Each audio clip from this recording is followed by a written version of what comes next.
علی بھائی، آج کا پہلا سوال ہے۔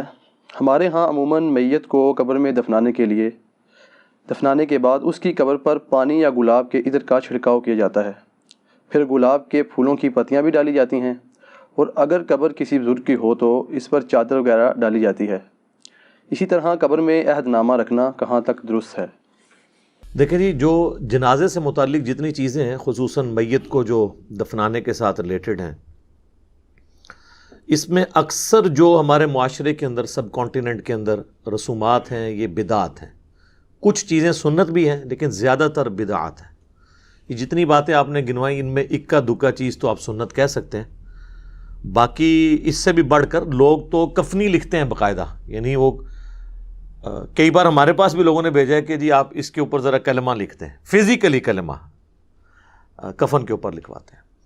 جو سمجھدار ہیں وہ کہتے ہیں نہیں جی فزیکلی نہ لکھیں، بس ہاتھ کے اشارے سے لکھتے ہیں، اور کلمہ لکھوانے کے لیے علماء کے پاس بھیجتے ہیں۔ آپ مسلمانوں کا لیول دیکھ لیں، وہ کلمہ بھی ٹائپ نہیں کر سکتے اس کے اوپر، ہینڈ رائٹنگ کے طور پر۔ اسی طریقے سے بعض لوگ حج اور عمرے کے لیے جب مکہ شریف جاتے ہیں، وہاں سے زمزم کے اندر بھگو کے لے آتے ہیں کفن کو۔ بعض لوگ مدینہ شریف کی مٹی لے آتے ہیں کہ ساتھ کفن میں رکھ دیں گے۔ عہد نامہ بعض لوگ، اب وہ عہد نامہ تو خود ہی کوئی ثابت نہیں ہے، اس کو رکھتے ہیں قبر کے اندر اور کہتے ہیں اس کی برکت سے کچھ ہو جائے گا۔ میرے بھائی، اس سے کچھ نہیں ہونا۔ صحیح بخاری اور صحیح مسلم کی متفق علیہ حدیث ہے کہ اللہ کے محبوب صلی اللہ علیہ وآلہ وسلم نے فرمایا، انسان کے 3 دوست ہیں، قبر میں صرف ایک ہی ساتھ جاتا ہے اور وہ اس کے اعمال ہیں۔ 2 دوست باہر ہی رہ جاتے ہیں، اس کا مال اور اس کے رشتہ دار، یہ قبر سے باہر رہتے ہیں۔ لہٰذا یہ قبر میں تو ان چیزوں سے کوئی نفع ہونے والا نہیں۔ جہاں تک پھول ڈالنے کا تعلق ہے، تو پھول کی تو اصل کوئی موجود نہیں ہے۔ اس کو جس حدیث پر قیاس کیا جاتا ہے نا، وہ بھی بہت دور کا قیاس ہے۔ وہ حدیث صحیح بخاری اور صحیح مسلم دونوں کے اندر موجود ہے کہ اللہ کے محبوب صلی اللہ علیہ وآلہ وسلم ایک جگہ سے گزر رہے تھے تو آپ رک گئے اور آپ نے فرمایا کہ ان 2 قبر والوں کو عذاب ہو رہا ہے۔ یعنی اللہ تعالیٰ نے اپنے نبی علیہ السلام کو وہ غیبی خبر دے دی، دکھا دیا، اور فرمایا کہ کسی بہت بڑی بظاہر وجہ سے نہیں، ایک شخص جو ہے وہ چغلی کھاتا تھا اور دوسرا پیشاب کے چھینٹوں سے نہیں بچتا تھا۔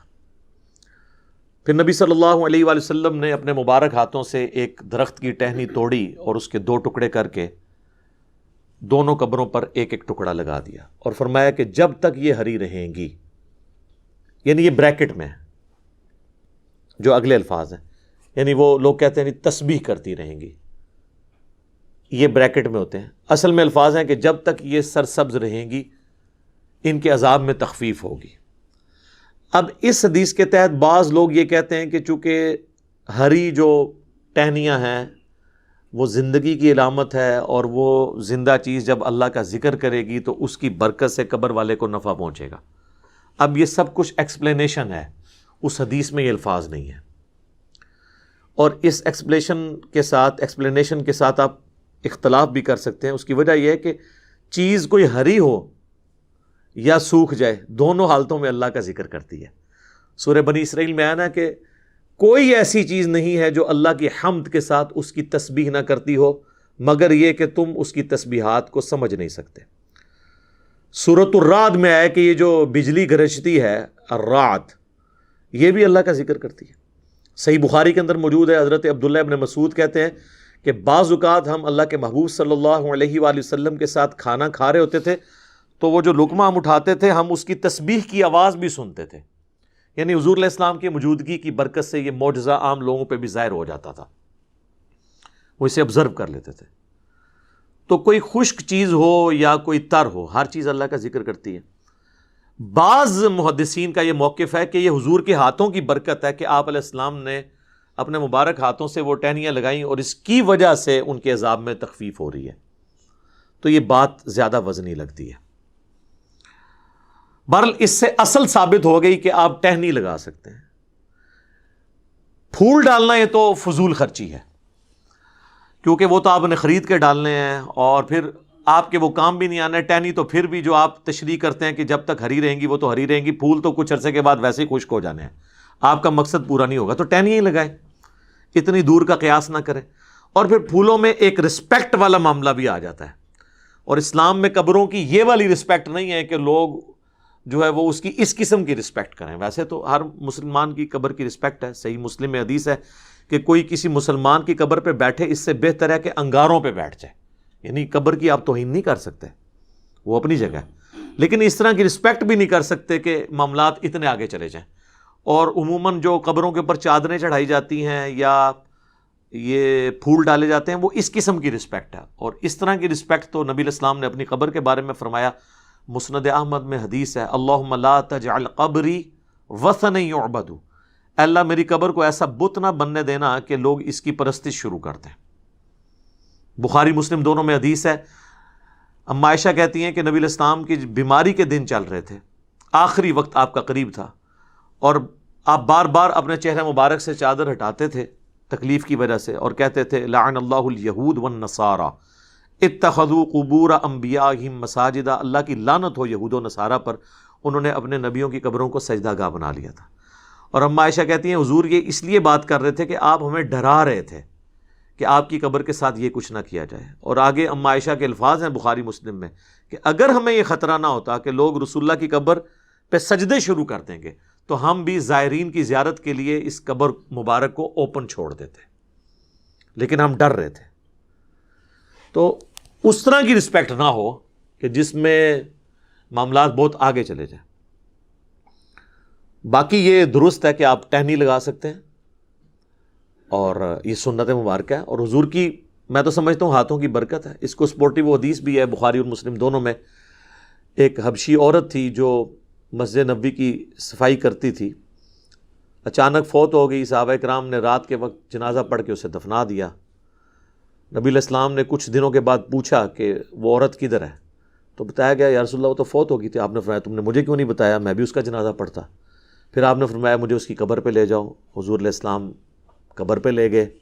حضور علیہ السلام کو صحابہ تو سمجھ رہے تھے کہ یہ تو عام سی عورت ہے, اس کی کیا امپورٹنس ہوگی, لیکن حضور علیہ السلام کے لیے تو جو دین کی خدمت کرنے والے لوگ ہیں ان کی امپورٹنس زیادہ ہے, چاہے وہ کچھ بھی ہوں دنیاوی سٹیٹس کے اعتبار سے.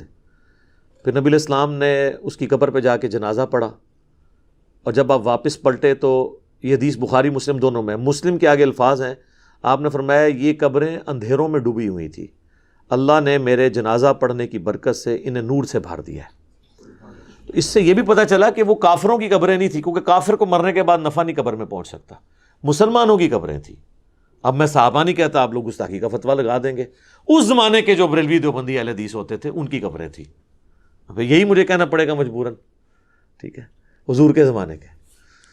تو آپ علیہ السلام کی دعا کی برکت سے یہ معاملہ اس طرح کا ہو گیا. تو یہ ٹھیک ہے, آپ قبر پہ جا کے بھی جنازہ پڑھیں. اور دیکھیں آٹومیٹکلی اللہ تعالیٰ نے میت کو نفع پہنچانے کے لیے یہ پھولوں والا کام کرنے کی ضرورت نہیں, کئی اور طریقے رکھ دیے ہیں. صحیح بخاری اور مسلم دونوں میں حدیث موجود ہے کہ ایک مسلمان کے دوسرے مسلمان پہ 5 حق ہیں, 5 حقوق ہیں. ان میں سے ایک یہ ہے کہ جب وہ مر جائے تو اس کا جنازہ پڑھے. تو جنازہ پڑھے گا تو اس کے لیے دعا کرے گا اس میں, تو وہ نفع اسے پہنچے گا. تو پھول ڈال کے ضرور نفع پہنچانا ہے.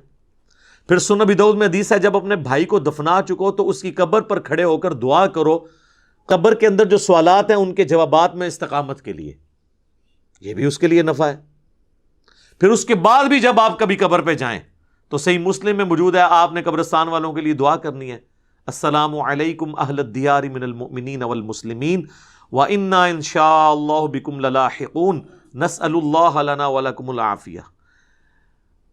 اے جو مسلمان مومنین اور مسلمین یہاں پہ جتنے بھی لوگ دفن ہو تم پر سلامتی ہو, ہم بھی اللہ نے چاہا تو عنقریب تمہارے پاس آنے والے ہیں مر کے, ہم اللہ کے حضور تمہارے لیے اور اپنے لیے عافیت کا سوال کرتے ہیں. تو یہ دعا کا بھی نفع ہے, وہ آپ نے قبرستان جب بھی جانا ہے دعا کرنی ہے تو وہ بھی نفع اس کو پہنچ رہا ہے.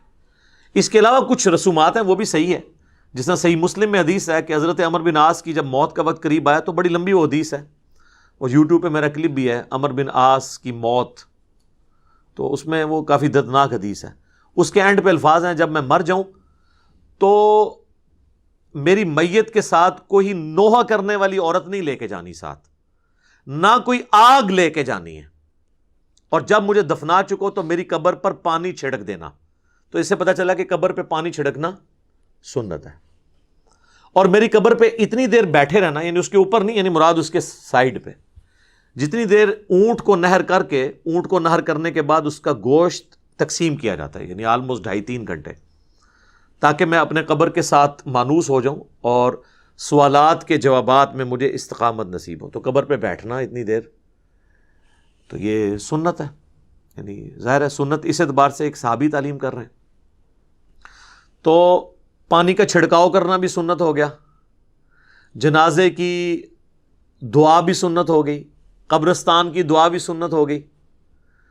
اور سورۃ الحشر میں تو اللہ تعالیٰ نے کیٹاگوریکلی فرمایا ربنا اغفر لنا ولاخواننا الذین سبقونا بالایمان، اہل ایمان کی نشانی ہے کہ وہ اپنے سے اگلے جو لوگ گزر چکے، مر چکے، ان کے لیے دعا کرتے ہیں۔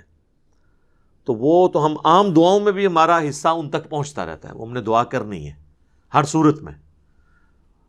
باقی اللہ کی مرضی ہے، وہ دعا کو قبول کرے۔ صحیح مسلم میں حدیث ہے کہ جس مسلمان کے جنازے میں 40 ایسے مسلمان شریک ہو جائیں جو شرک نہ کرتے ہوں، تو اللہ تعالیٰ ان کی شفاعت اس مردے کے حق میں قبول کر لے گا۔ اب یہ اللہ کی مرضی ہے، قبول کرے یا نہ کرے۔ بخاری مسلم دونوں میں حدیث ہے کہ عبداللہ ابن ابی جب مرا ہے، حضور علیہ السلام نے اپنا کرتا مبارک کفن کے طور پہ اسے دیا، چونکہ اس کا بیٹا صحابی تھا، نبی علیہ السلام کی اخلاقیات تھے۔ اپنے مبارک ہاتھوں سے اسے قبر میں اتارا، جنازہ پڑھایا، اپنا تھوک مبارک اس کے منہ میں ٹپکایا، لیکن اینڈ رزلٹ یہ ہوا کہ سورہ توبہ میں آیات نازل ہوئیں کہ آپ 70 دفعہ بھی ان کے لیے مغفرت کی دعا کریں، ہم قبول نہیں کریں گے، اور آئندہ نہ تو آپ نے ان کا جنازہ پڑھنا ہے اور نہ کسی کی اس طرح کے بندے کی قبر پہ آپ نے کھڑے ہونا ہے۔ تو وہ اللہ کی مرضی، کسی کو نفع پہنچائے یا نہ پہنچائے، اس طرح دھواں زبردستی کے ساتھ نہیں کر سکتے۔ بخاری مسلم دونوں میں حدیث ہے، نبی علیہ السلام کا ایک غلام تھا مدعم، جو آپ علیہ السلام کہ اونٹ کا کجاوا کسا کرتا تھا، سفر و حضر میں آپ کو وضو کرواتا تھا، آپ کے ساتھ ایک اٹیچ تھا۔ جب مر گیا، خیبر کے موقع پر ایک نامعلوم تیر اسے لگا، کوئی دشمنوں کی طرف سے تیر آیا تو لگ گیا، وہ شہید ہو گیا۔ تو صحابہ نے کہا کہ ہم تو اس کو جنت کی بشارت دیتے ہیں، کتنا خوش نصیب ہے یہ۔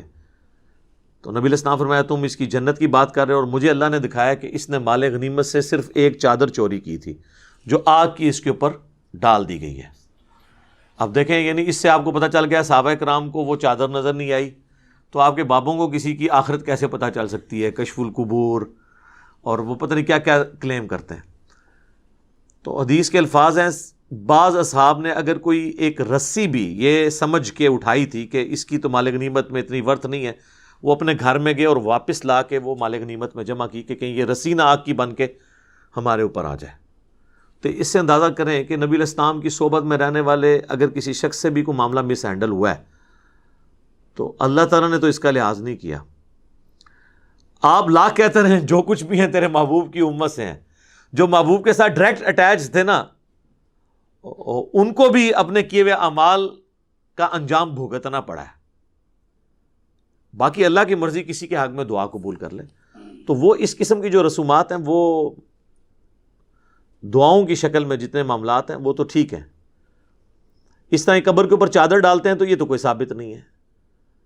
صحیح مسلم میں حدیث ہے کہ نبی علیہ السلام کی قبر میں سرخ رنگ کی چادر بچھائی گئی تھی، آپ کے جسم مبارک اور مٹی کے درمیان، تاکہ یعنی وہ مٹی نہ لگے جسم مبارک اور کفن کو۔ تو وہ یہ جو انہوں نے ایک عقیدہ گھڑا ہوا ہے نا المحنت کے اندر، دیوبندیوں نے، بریلوی بھی مانتے ہیں کہ وہ حصہ زمین جو حضور کے ساتھ ٹچ کیے ہوئے ہے، سر کوئی حصہ زمین ٹچ نہیں کیا، وہ بیچ میں سرخ چادر ہے اور اس کے بعد کفن بھی ہے۔ تو آندہ وہ کہا کریں کہ وہ سرخ چادر اور وہ سفید کفن جو حضور کے ساتھ ٹچ ہوا ہوا ہے، اس کے بارے میں بھی کچھ چیز بنائیں آپ۔ ہم تو انجینئرنگ کریں گے، میں اس پہ بھی ایک ڈیٹیل ویڈیو بناؤں گا کچھ عرصہ صبر کرنے کے بعد انشاءاللہ تعالی، جب انہیں دیا ہوا جو ایک اللہ کی طرف سے ایک سمجھ لیں زخم خشک ہونے لگے گا تو پھر دوبارہ سے ہم انشاءاللہ تعالیٰ ان کے بزرگوں کے عقائد کی انجینئرنگ کریں گے قرآن و سنت کی روشنی میں.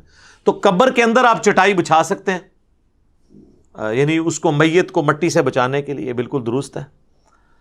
اور قبر کے اوپر پانی چھڑکنا مٹی کے بعد ڈالنے کے بعد یہ بالکل درست ہے. اور میرا خیال نہیں ہے کہ اس میں آپ کو کوئی عطر وغیرہ کی بوتل ضائع کرنے کی ضرورت ہے، اس لیول پہ جانے کی ضرورت نہیں ہے. پھولوں کا جہاں تک معاملہ ہے وہ تو کوئی اس طریقے سے ثابت نہیں ہے.